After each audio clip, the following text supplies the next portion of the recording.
But as yet, I don't think there is much clear substance in their program, in their discussions.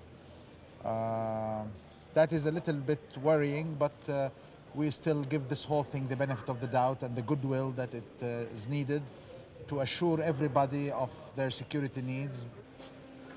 Well, we will see. As you know, the Israelis came this time with a more positive willingness on the election issue, but which is fine. But the question is really election without redeployment. Hopefully, with today's cabinet meeting in Israel, there will be more specific mandate for our Israeli counterparts in negotiating the withdrawal. Tell me, is Israel...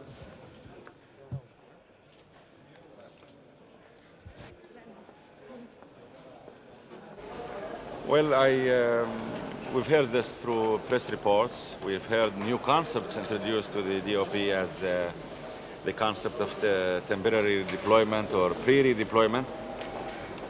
We have a DOP. We say we're committed to it. And I don't think this DOP can sustain any adjustments to it. The Israelis know very well that the four components of the interim agreement are the elections, the redeployment of their forces outside the populated areas in the West Bank in the first stage, review of laws, and the transfer of authorities. So of course we call redeployment. And redeployment means one-way ticket. Once they leave our towns, villages, and refugee camps in the first stage, there is no way back. Thank you. دكتور عرفات أنتم وزير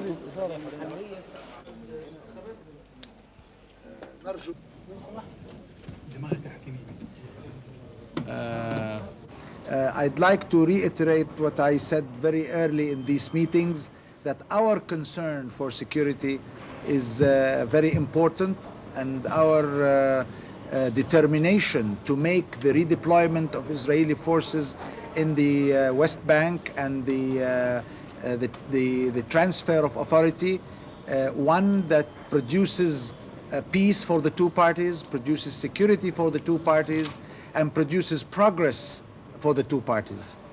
Or you don't accept? It's not clear.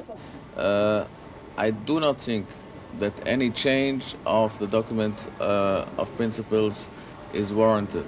I think it's very important for both sides to adhere to this document of principles. These are guiding principles. Within it, we can find the necessary flexibility in order to implement and overcome obstacles that exist on the ground. I think we all share a common... There is no